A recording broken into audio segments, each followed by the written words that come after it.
சிறகடிக்க ஆசை சீரியல் இன்னைக்கான எபிசோடில் மீனா வந்து முத்துக்கிட்ட பேசிக்கிட்டு இருப்பாங்க. நம்ம வீட்டில் ஒரு கட்டில் கூட இல்லை, வாங்கி போடணும், அந்த பொண்ணு வசதியாக வாழ்ந்த பொண்ணு இல்லை அப்படின்னு சொல்லிட்டு மீனாவோட அம்மாவுமே அதை தான் சொல்லுவாங்க. அடுத்த சீனில் அருண் சீதா 2 பேருமே பேசிகிட்டு இருப்பாங்க. நீ என்கிட்ட போய் சொல்லிட்டு தானே எங்கே சுற்றிட்டு வர, எவன் கூட சுற்றிட்டு வரேன்னு சொல்லிட்டு தப்பாக கேட்பாரு. நான் செத்து போனால் உனக்கு நிம்மதி தானே அப்படின்னு சொல்லிட்டு எதுக்கு இப்படி பேசுகிறீங்க அப்படின்னு சொல்லும்போது அருண் வந்து சீதாவை போட்டு அடிச்சிருவார்.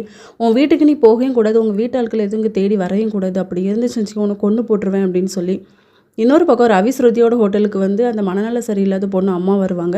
என் பொண்ணுக்கு கல்யாணம் வச்சுருக்கேன், ஒரு 20 பேருக்கு சாப்பாடு வேணும் அப்படின்னு சொல்லிட்டு. அப்போ மீனாவும் வருவாங்களா, நீங்கள் பூ டெக்கரேட் பண்ண வைக்க ஆள் கொடுத்துட்டீங்களா அப்படின்னு சொல்லி கேட்கும்போது இல்லை அப்படின்னு சொன்னதுக்கப்புறம் இது என்னோட சிஸ்டர் தான், இவங்க அந்த வேலை நல்லா பார்ப்பாங்க அப்படிங்கிற மாதிரி சொல்கிறாங்க. சரி இவங்களே எதுக்கு வரட்டும் அப்படின்னு சொல்லி அப்போ ரோஹிணியும் வந்துடுறாங்க. மனோஜ் வந்து எனக்கு அந்த 5 லட்சம் தந்தானா நான் டைவர்ஸ் பேப்பரில் சைன் பண்ணிவிட்டு இந்த ஊரை விட்டு காலி பண்ணி போயிடுவேன் அப்படிங்கிற மாதிரி சொல்கிறாங்க. இது நீங்கள் வீட்டில் பேச முடியுமா அப்படின்னு சொல்லி கேட்டு பார்க்குறாங்க. ஆனால் எங்களால் முடியாதுங்கிற மாதிரி சொல்லிடுறாங்க ஸ்ருதியும் மீனாவும்.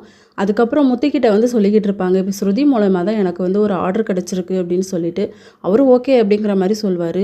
நீங்களும் வாங்க நாளைக்கு நம்ம 2 பேருமே போயிட்டு வரலாம் அப்படின்னு சொல்லி. ரோஹிணியை பார்த்தேன், அவள் ரொம்ப ஒரு மாதிரி ஃபீல் பண்ணி பேசிக்கிட்டு இருக்கா அப்படின்னு சொல்லி அவளை நீ நம்பாத அப்படிங்கிற மாதிரி சொல்வார்.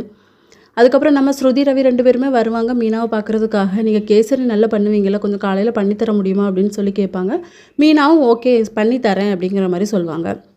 அடுத்த சீனில் மனோஜ் வீட்டுக்கு வருவார். எதுக்குமா ஃபோன் பண்ணி வர சொன்னீங்க அப்படின்னு சொல்லி கேட்டால் நாளைக்கு ஒரு கோயிலுக்கு போகணுண்டா அப்படிங்கிற மாதிரி சொல்லுவாங்க. நாளைக்கு வேண்டாமா, எனக்கு முக்கியமான வேலை இருக்குது, அடுத்த நாள் போகலாம் அப்படிங்கிற மாதிரி சொல்லி பார்க்காங்க. ஆனால் விஜயா வந்து கேட்குற மாதிரி இல்லை. இதோட இன்றைக்கான எபிசோட் முடியுது.